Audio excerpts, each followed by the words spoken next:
It's time to see what happens to Ella. It's time for chapter 10. The plan was simple. Lucy needed to get down into the wallop and find the grown-ups, and to do that she needed to catch a creaker. It was going to be a bit like fishing. Norman had explained to her, which was one of his favourite things to do with his dad, and Ella knowing was the bait. Not just Ella, in fact, but Ella wearing Lucy's dad's stinking work jacket. It's perfect, said Norman. We'll make Ella wear your dad's pongy jacket. The Creakers will sniff it out, see a little girl wearing it in the middle of your bedroom, think that Ella is you, and then try to snatch you. And when they do, that's when we'll trap them.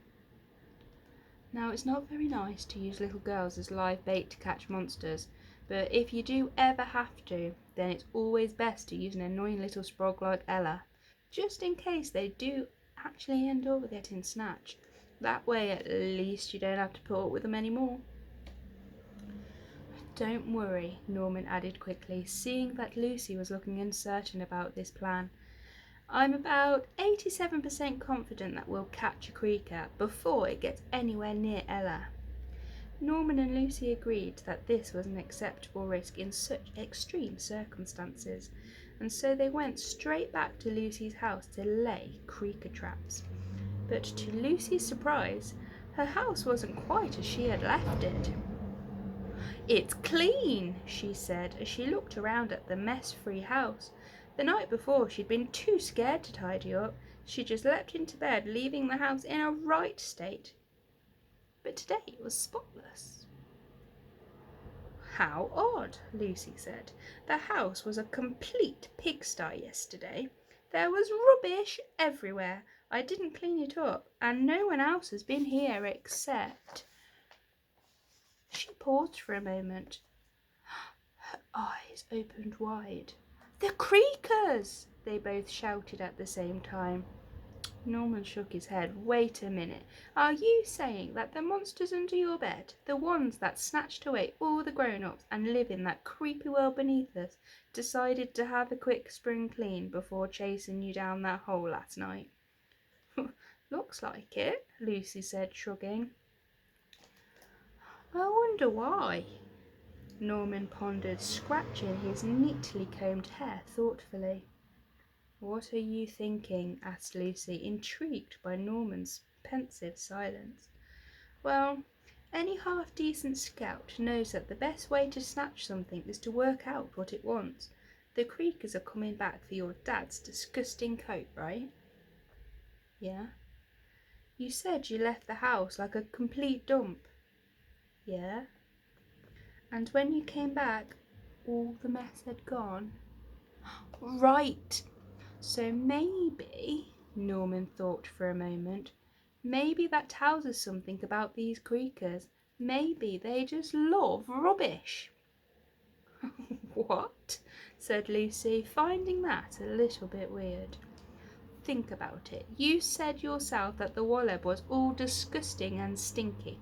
Well, maybe they take all our dirty, mucky stuff down there," Norman said.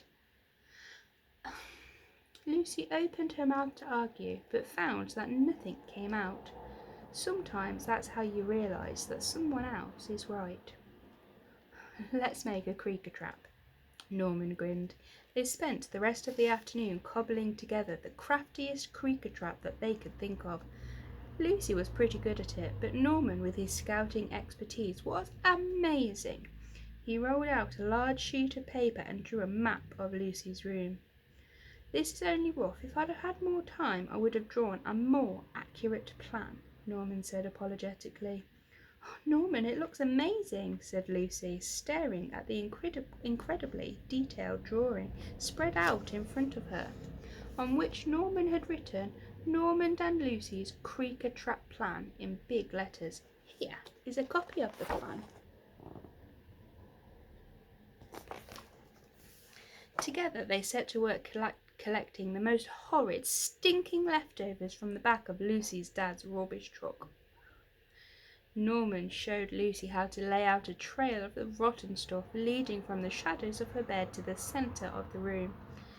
At the end of the trail they marked an E with a piece of chalk. That would be Ella's spot. Next to it Norman wrote a C for Creaker, over which they hung Lucy's mum's extra large washing basket. "That will drop down and catch 'em," Norman explained as he rigged the basket to a complicated pulley system of skipping ropes which wound around the room and finished inside Lucy's wardrobe.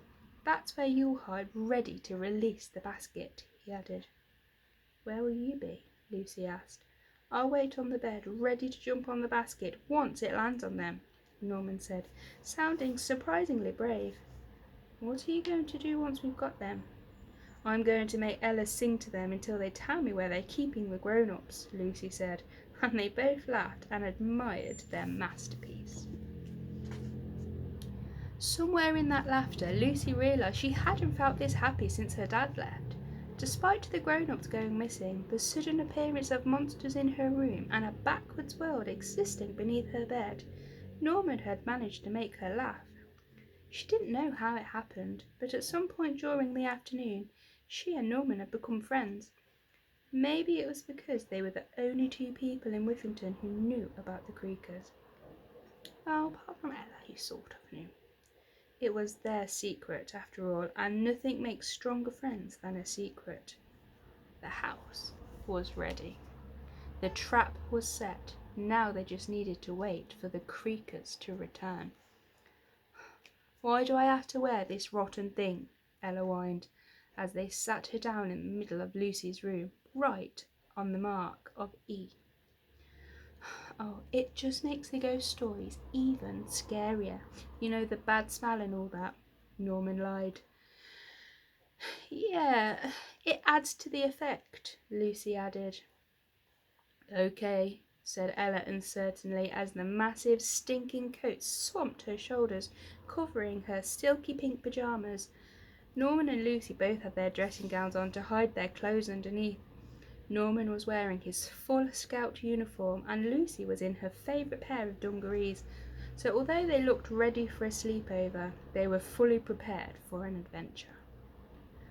"Why is your room so messy?" asked Ella, looking around. "Because Mum's not here to tidy it," lied Lucy, feeling the butterflies fluttering in her tummy. She hated lying, even to Ella annoying. "So where are they?" Ella said, holding out her hand expectantly. "Here you go, a full packet of marshmallows as requested," Lucy said, plonking the sweets into Ella's open hands.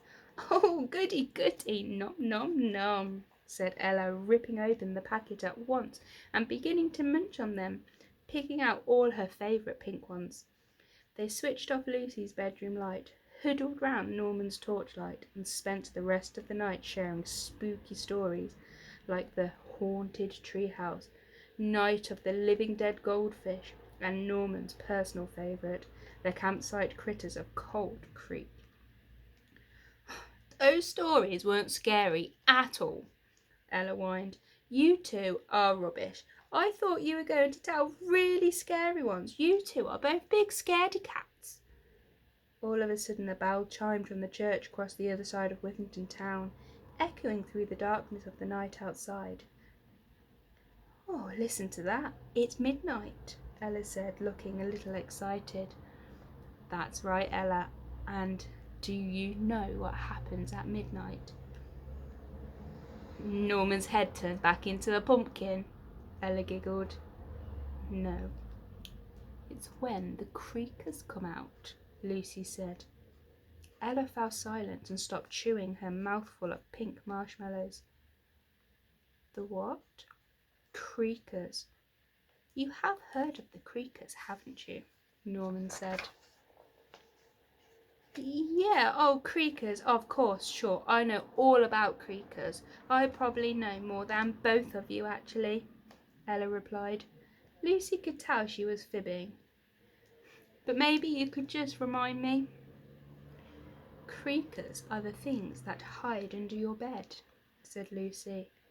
"Creakers are the things that put nasty dreams inside your head," added Norman. "I'm not scared of those silly things. It's just a story." lied Ella. That's what most children think, Ella, but there's only one way to be sure a creaker doesn't get you in the night, Norman said, making his voice as spooky as he could, which wasn't very. What's that?